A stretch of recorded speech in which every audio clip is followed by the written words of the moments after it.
उत्तर प्रदेश के प्रयागराज में महाकुंभ सोमवार से ही शुरू हो चुका है। इसमें सनातन धर्म की एक अनोखी और बहुत ही तपस्वी परंपरा का हिस्सा नागा साधु है, जो महाकुंभ में बड़ी संख्या में शामिल होते हैं।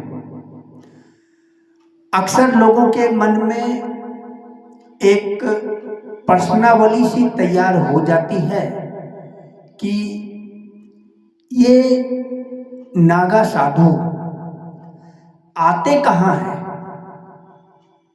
कहाँ से हैं और आने के बाद जाते कहाँ हैं। आते हुए किसी कार्यक्रम में, किसी धार्मिक अनुष्ठान में उनके आगमन को बहुत कम ही लोग देख पाते हैं, क्योंकि उनके आने पर वो कार में बैठ करके नहीं आते, दिखते नहीं। मेरा कहने का मतलब वो आते हैं, लेकिन कहाँ से आते हैं दिखते नहीं हैं वो। तो अक्सर लोगों के मन में एक प्रश्न सा उठ जाता है कि नागा साधु के जीवन शैली के बारे में, कैसे वो लोग रहते हैं। इतने ठंड, कड़ाके की ठंड है, फिर भी उनके रहने की, जीवन की शैली जो है वो अलग है। और फिर धार्मिक अनुष्ठान पूर्ण होने के बाद वे जाते कहाँ हैं। मैं इस YouTube चैनल के माध्यम से संक्षिप्त में इसकी जानकारी दे रहा हूँ अपने व्यूअर्स के लिए। बहुत ही रोचक जानकारी है, पूरा देखिए, पूरा सुनिए। तो इस महाकुंभ का, इस धार्मिक अनुष्ठान का, धार्मिक आयोजन का एक बहुत बड़ा तपस्वी परंपरा का एक हिस्सा नागा साधु है, जो महाकुंभ में बड़ी मात्रा में, बड़ी संख्या में उपस्थित होते हैं, शामिल होते हैं। नागा साधुओं की रहस्यमय जिंदगी की वजह से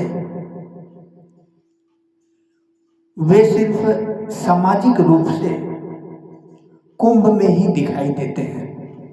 जब कुंभ का मेला लगता है, वह कुंभ मेले में कहाँ से आते हैं और कहाँ जाते हैं, यह शायद कोई नहीं जानता, लेकिन उनका गंतव्य स्थान तो है। मैं इसकी जानकारी इस YouTube चैनल के माध्यम से अपने व्यूअर्स को दूंगा। जैसा कि आप लोगों को मालूम है कि महाकुंभ का आयोजन 12 साल में एक बार होता है। इस साल भी प्रयागराज में 13 तारीख से शुरू हो चुका है, प्रयागराज में। और इसमें सबसे आकर्षण का केंद्र है नागा साधु। यहाँ की बड़ी संख्या में कुंभ मेले में, और इस बार तो महाकुंभ में बड़ी संख्या में नागा साधु नजर आते हैं। लेकिन मेले के बाद ये साधु नजर नहीं आते, तो फिर ये कहाँ गायब हो जाते हैं। लाखों नागा साधु बिना गाड़ी के इस्तेमाल किए और लोगों की नज़रों में आए बिना कुंभ मेले में पहुंचते हैं।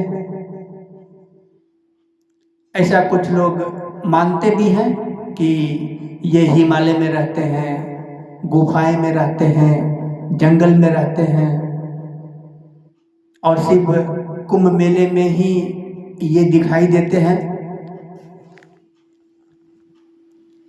अनेक लोगों की से मुख से अलग अलग बातें सुनी जाती है।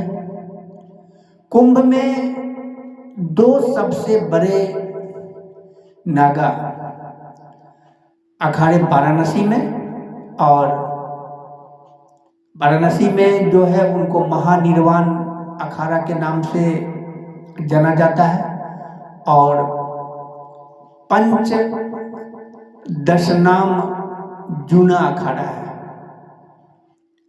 ज़्यादातर नागा साधु भी यहीं से आते हैं।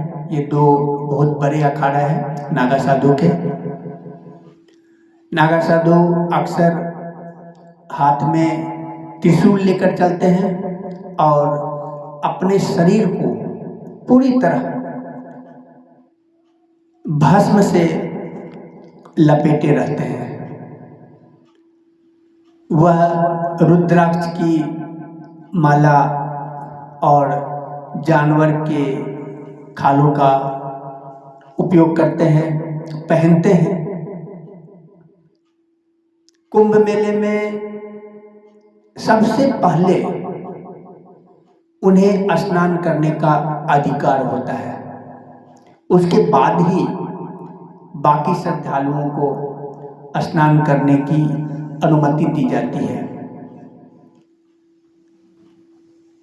और मेले के बाद सभी नागा साधु अपनी अपनी रहस्यमय दुनिया में लौट जाते हैं।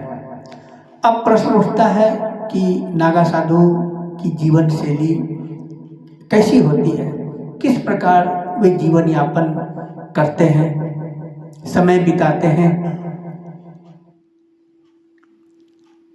ये खासकर कुंभ मेलों में, कुंभ मेले के दौरान नागा साधु अपने अपने अखाड़ों का प्रतिनिधित्व करते हैं, और कुंभ के बाद वह अपने अपने अखाड़ों में ही लौट जाते हैं।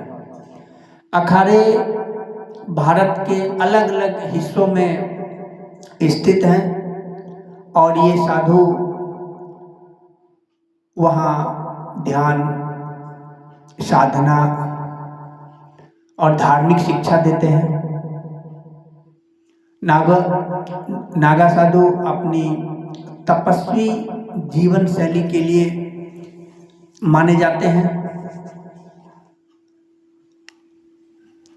कुंभ के बाद ये सभी नागा साधु ध्यान और तपस्या के लिए हिमालय, जंगलों और बाकी शांत एवं एकांत स्थानों पर चले जाते हैं। वे कठोर तपस्या और ध्यान के में समय अपना व्यतीत करते हैं, जो उनके आत्मविकास और आध्यात्मिक अभ्यास के लिए काफी अहम माना जाता है। वे सार्वजनिक तौर पर सभी के सामने तभी आते हैं जब कुंभ मेला जैसे धार्मिक अनुष्ठान आयोजन होते हैं। कुछ नागा साधु काशी मतलब वाराणसी, हरिद्वार, ऋषिकेश, उज्जैन या प्रयागराज जैसे प्रसिद्ध तीर्थ स्थलों पर रहते हैं। ये स्थान उनके लिए धार्मिक और सामाजिक गतिविधियों के केंद्र हैं। नागा साधु बनने या नए नागा साधुओं को दीक्षा देने का काम प्रयागराज, नासिक, हरिद्वार और उज्जैन के कुंभ में ही होता है, लेकिन इन्हें अलग अलग नागा के नाम से जानते हैं। ये बहुत ही महत्वपूर्ण है। अलग अलग नागा साधु के भी प्रकार होते हैं, उनकी शिक्षा दीक्षा के हिसाब से। जैसे प्रयाग में दीक्षा देने वाले नागा साधु को राज राजेश्वर कहा जाता है। उज्जैन में दीक्षा लेने वाले खूनी नागा साधु कहा जाता है। हरिद्वार में दीक्षा लेने वाले को बर्फानी नागा साधु कहा जाता है और नासिक में दीक्षा लेने वाले को बर्फानी और खिचड़िया नागा साधु कहा जाता है। कुल मिलाकर के प्रयाग में राजराजेश्वर, उज्जैन में जो शिक्षा लेते हैं उनको खूनी नागा साधु, हरिद्वार में बर्फानी नागा साधु और नासिक में खिचड़िया नागा साधु कहा जाता है। वहाँ पर शिक्षा लेने पर ये 4 पवित्र स्थलों में अगर कोई शिक्षा दीक्षा लेता है तो उसको इस नाम से हम पुकारते हैं, उनको संज्ञा दी जाती है। नागा साधु पूरे भारत में धार्मिक यात्राएं करते हैं। यह अलग अलग मंदिरों, धार्मिक स्थलों पर जाकर धार्मिक आयोजनों में भाग लेकर अपनी उपस्थिति दर्ज करते हैं। कई नागा साधु गुप्त रहते हैं और आम समाज से दूर जिंदगी बिताते हैं। उनकी साधना और जीवन शैली उन्हें समाज से अलग और आज़ाद बनाती है। तो ये नागा साधु के ऊपर, नागा साधु के बारे में ये संक्षिप्त जानकारियाँ थी। ये आप सभी को कैसा लगा?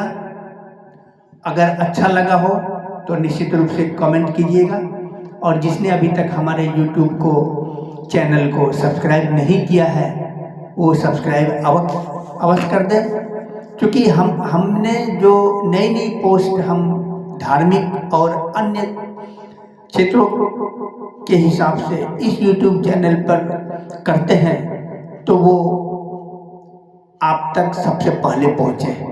इसलिए सब्सक्राइब करके बेल आइकॉन पर अवश्य हिट करेंगे। धन्यवाद।